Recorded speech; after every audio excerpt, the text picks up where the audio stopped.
राज्यातील सत्ता संघर्षावर सांगलीतील गणेश मंडळाने सादर केला जिवंत देखावा। गेली 42 वर्ष सजीव देखाव्यांची परंपरा असणाऱ्या सांगलीतील मारुती रोडवरील खोकी संघटना गणेशोत्सव मंडळाकडून राज्यातील सत्ता संघर्ष आणि आमदार पळवापळवीवर आधारित सजीव देखावा सादर करण्यात आला। या देखाव्यात राज्यात मागील काही वर्षात सत्ता संघर्ष कसा झाला, सत्तांतर कसं झालं, आमदार कसे पळवले याबाबत विनोदी शैलीतून सादरीकरण केलं गेलं।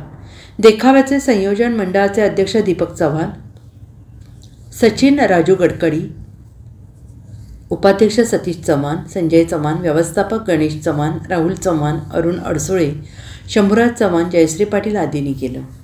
Bureau report SBN Marathi Sangli.